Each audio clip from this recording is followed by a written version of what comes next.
Bismillahirrahmanirrahim.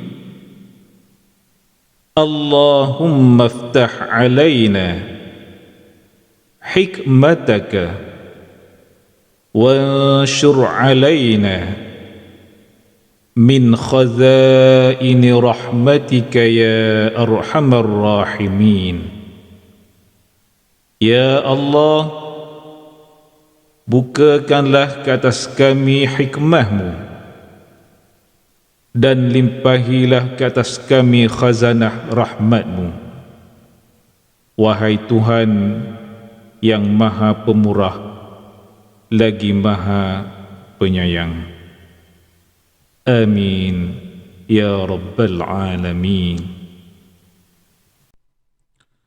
Bismillahirrahmanirrahim. Assalamualaikum warahmatullahi wabarakatuh, dan selamat sejahtera kepada semua murid tahun 4. Dan hari ini syukur Alhamdulillah kita dapat sambung kelas kita, iaitu kelas pendidikan kesihatan tahun 4. Dan untuk hari ini, untuk makluman semua murid, kita akan masuk tajuk unit 11, iaitu tajuk sayangi diri. Di bawah tajuk sayangi diri ni ada subtopik dia, itu tajuk kecil dia, iaitu tajuk zaman remaja. Jadi dengan ini cikgu minta kamu bersedia dengan buku teks pendidikan jasmani dan kesihatan. Kamu buka muka surat 76 hingga 77. Okey? Baik. Jadi cikgu bagi kamu masa untuk kamu bersedia dengan buku teks kamu, dan terus buka muka surat 76 hingga 77. Okey. Baik. Ini dia. Bila kita dah buka muka surat 76, kita akan jumpa satu tajuk. Dia tulis kat situ. Tengok sini cikgu tunjuk. Zaman remaja. Hari ini kita belajar tentang zaman remaja. Kita fokus kepada satu perkara yang penting untuk kamu, itu berkenaan dengan akil baligh. Apa yang dikatakan sebagai akil baligh dan macam mana perubahan pada fizikal kita bila kita mencapai umur akil baligh. Okey, jadi dekat sini kita bincang sama-sama. Baik, boleh? Baik, kita baca sama-sama dulu ya. Zaman remaja.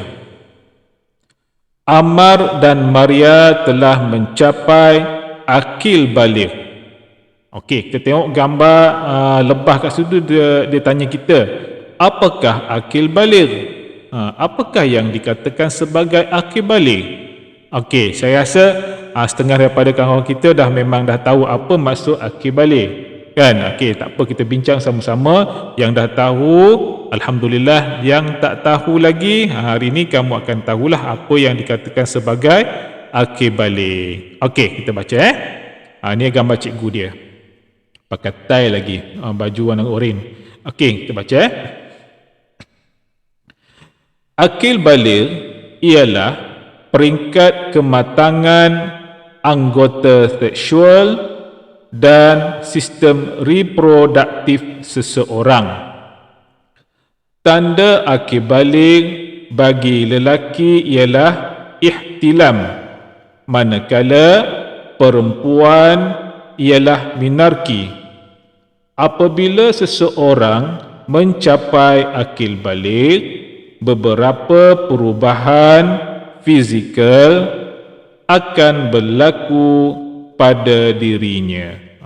Ini dia. Ini berkenaan dengan akil baligh. Okey, akil baligh.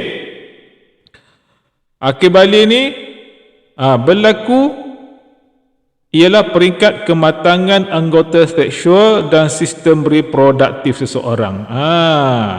Bila seseorang tu mencapai akil baligh, ataupun dengan maksud lain cukup umur. Berlaku beberapa perubahan di bahagian anggota seksual dan sistem reproduktif seseorang tu. Dia matang. Dia akan jadi lebih matang. Dia mencapai kematangan. Okey. Tanda. Nak tahu macam mana kita ni nak tahu kita ni sudah sampai akhir balik ataupun cukup umur. Akhir balik ni kalau sebelum ni kamu tahu dengan maksudnya cukup umur. Okey. Tanda akhir balik bagi lelaki ialah ihtilam. Ihtilam ialah mimpi. Mimpi basah. Okey, lepas ni next slide cikgu akan bagi lebih jelas lagi apa maksud ihtilam, macam mana ihtilam. Okey. Manakala perempuan ialah minarki.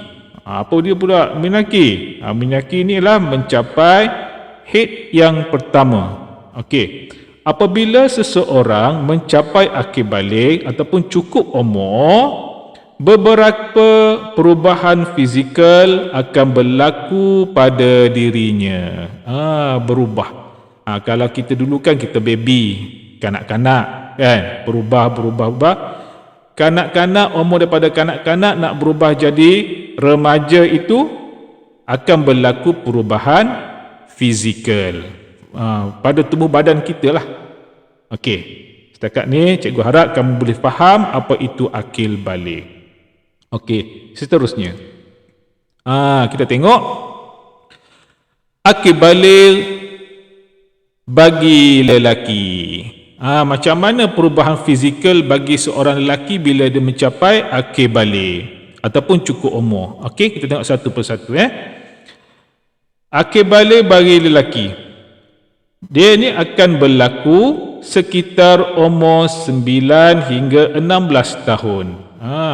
Umur kita bila mencapai 9, 10, 11, 12, 13, 14, 15, 16 tahun, sekitar umur tu kita akan mencapai umur akil balik.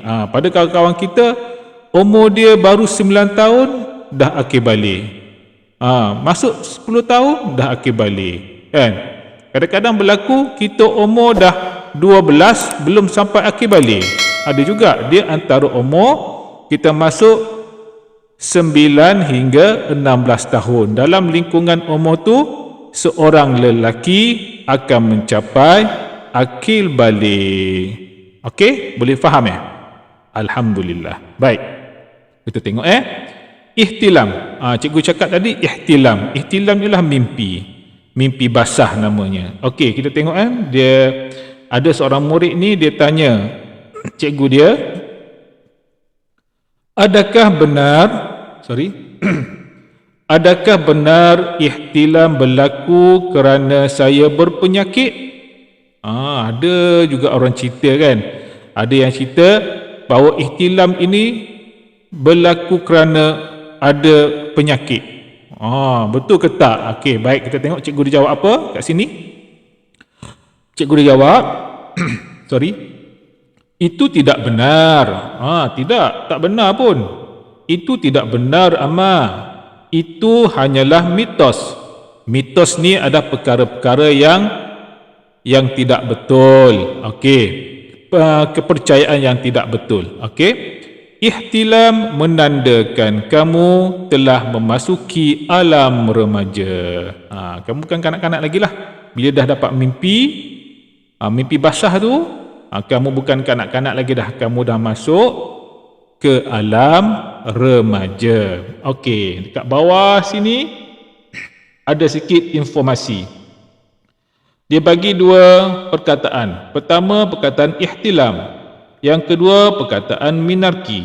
Kita tengok dulu perkataan ihtilam. Ihtilam bermaksud injekulasi ataupun pancutan air mani kali pertama ketika tidur. Itu dia. Okey. Yang kedua, minarki. Minarki bermaksud haid kali pertama. Okey. Baik, kita tengok pada perubahan fizikal. Apa perubahan fizikal yang berlaku pada seorang lelaki apabila ia mencapai umur akil balik. Okey, kita tengok yang pertama sekali. Seorang lelaki itu akan mengalami perubahan bau badan. Badan dia akan berubah. Bau yang macam mana? Okey, nanti lain tajuk cikgu akan cerita. Okey, baik. Yang kedua, apa yang berlaku? Iaitu tumbuh misai dan bulu dada. Kalau kamu tengok bulu dada kamu ada bulu tak? Kamu kanak-kanak lagi yang belum akil balik tak ada bulu dada. Bila masuk umur akil balik, misai pun tumbuh, bulu dada pun akan tumbuh. Okey, yang ketiga, halkum, jelas kelihatan dan bersuara garau. Okey. Sorry. Okey, apa dia halkum? Halkum ni kalau kamu pegang leher kamu, yang lelaki je.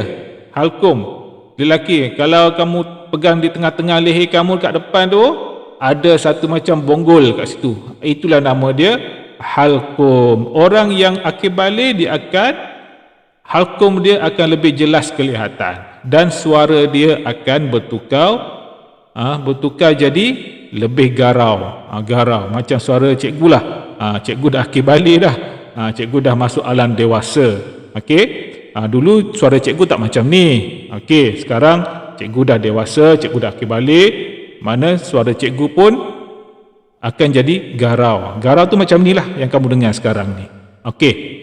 Yang keempat, dada membidang. Maksud dada membidang ni, dada kita akan melebar. Okey. Kalau kita masa kanak-kanak kecil, dada kita macam mengecut sikit. Bila dah akil balik, dada kita akan melebar. Maksud dia membidang. Membidang tu melebar lah, membidang. Okey. Yang seterusnya, yang keberapa? 1, 2, 3, 4, 5. Yang kelima, zakar. Ni dalam sistem reproduktif lelaki ada zakar. Okey, zakar tu akan membesar. Okey, seterusnya, tumbuh bulu di ketiak dan pubis. Okey, pubis ni bahagian sulit kita. Okey, seterusnya, otot tangan dan kaki membesar. Okey, otot tangan kita kan. Kita tengoklah kawan kita yang umur baru darjah 1, tengok lengan tangan dia macam mana, berotot tak? Okey, biasa-biasa je kan. Okey, kamu tengok pula kawan kamu yang sekolah menengah contohnya. Tengok tangan dia macam mana kan, lebih berotot, berurat-urat, macam tough sikit kan. Macam itulah. Itu adalah tanda-tanda seorang lelaki yang sudah mencapai akil balik. Okey? Okey. Kita terus pula kepada akil balik perempuan. Okey, kita bincang pula yang tentang seorang perempuan yang akil balik. Okey. Akil balik bagi perempuan berlaku antara umur dia sekitar umur 9 hingga 16 tahun. Okey, ini dia. Perempuan ni boleh mencapai akil balik antara umur dia 9 hingga 16 tahun. Okey. Kita tengok yang sebelah kanan ni. Ada seorang murid perempuan tu. Dia tanya apa tu? Okey, dia tanya kakak dia. Dia sembang dengan kakak dia. Kakak, dia tanya, apakah simptom haid? Dia tanya, macam mana haid tu? Okey, kakak dia pun jawab, antara simptom haid termasuklah perut kembung. Bila datangnya haid, perut seseorang yang perempuan datang haid tu akan rasa kembung, berangin dalam perut dia. Yang kedua, senggugut. Dia sakit sikit perut, senggugut. Ketiga, muka berjerawat. Tumbuh jerawat muka dia. Tumbuh jerawat ni normal. Bila dah ada jerawat, kena jagalah lebih sikit muka kita tu, dah selalu kena cuci. Okey. Yang seterusnya, rasa mual dan loya. Rasa nak muntah, macam-macam dah rasa. Okey, terus payudara terasa sakit. Ada rasa sakit-sakit sikit dekat payudara, Baik, seterusnya gangguan emosi seperti gelisah, murung dan cepat marah. Seseorang yang datang haid, emosi dia terganggu. Dia ni datang kadang-kadang cepat marah, rasa gelisah, rasa murung, macam-macam rasa. Tak boleh usik lah. Okey, kalau kakak kamu datang haid tu, jangan usik-usik dia. Bagi dia relax. Okey, seterusnya dia tanya lagi kakak dia, apakah benar kita tidak boleh bersenam ketika haid? Boleh bersenam tak ketika haid? Okey, dijawab apa kakak dia? Kakak dia cakap, itu tidak benar dan hanya mitos. Okey, maknanya ketika haid pun boleh bersenam. Okey, itu tidak benar dan hanya mitos, Maria. Okey, bersenam dapat mengurangkan senggugut.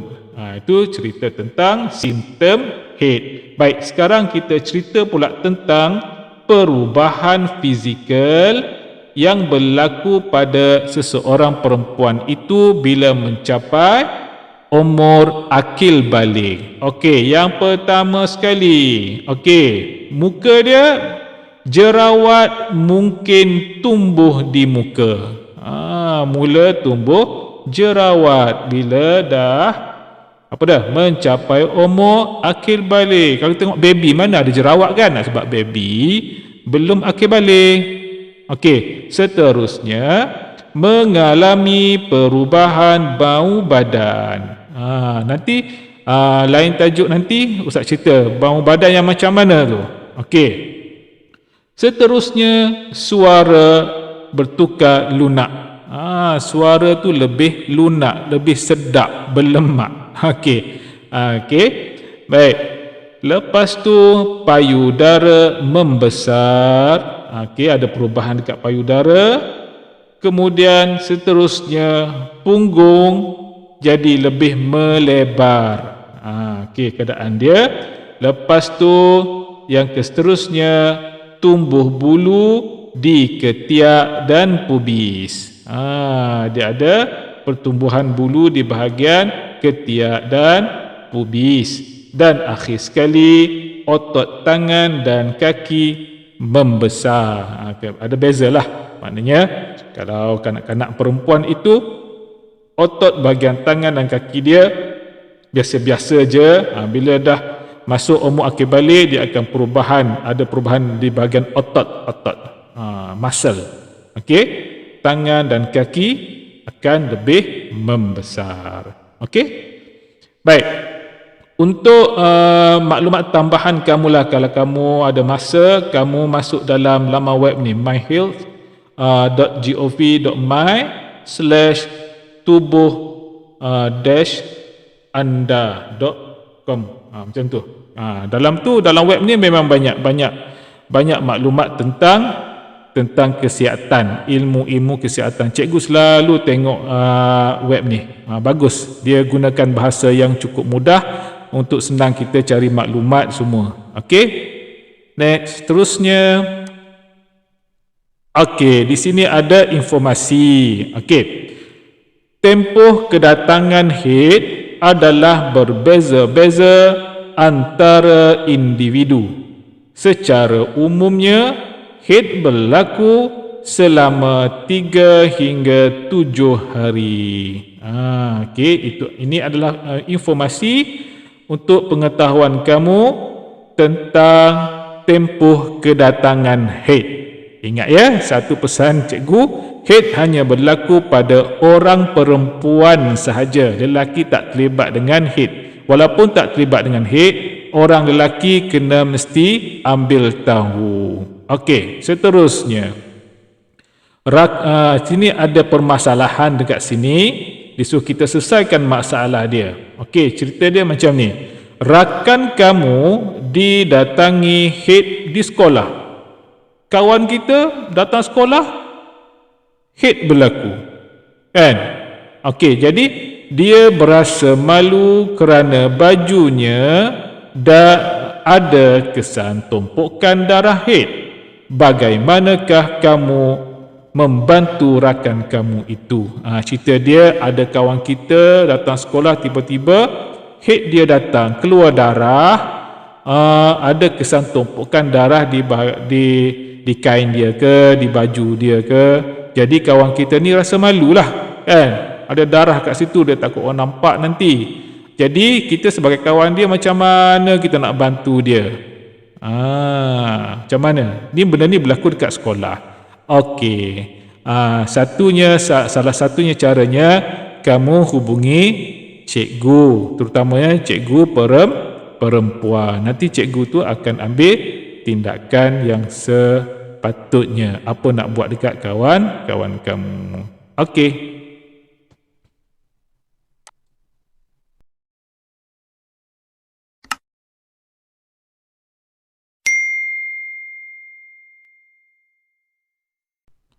Baik, setakat itu saja penerangan cikgu tentang tajuk unit 11 Sayangi Diri, iaitu tajuk kecil dia zaman remaja, pada muka surat 76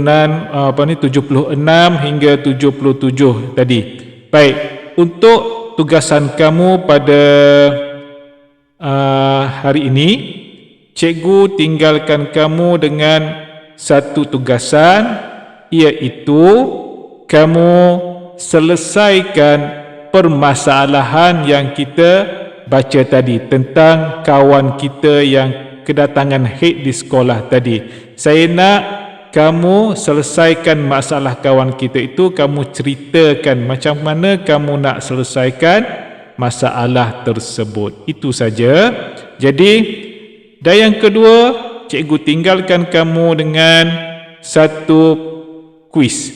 Nanti cikgu akan letakkan link kuis itu dalam grup kelas pendidikan kesihatan, grup Telegram kita. Ada, nanti cikgu akan bekalkan kamu dengan link kuis tersebut, dan cikgu harap kamu jawablah soalan-soalan yang ada dalam kuis tersebut. Jadi dengan ini, sebelum cikgu sudahi kelas kita pada hari ini, cikgu ucapkan tahniah kepada semua murid yang sudi menonton video yang cikgu bekalkan ini. Mudah-mudahan apa yang cikgu bekalkan ini memudahkan kamu untuk belajar. Okey, jadi dengan ini cikgu sudahi dengan wabillahi taufiq wa hidayah. Wassalamualaikum warahmatullahi wabarakatuh, dan jumpa lagi.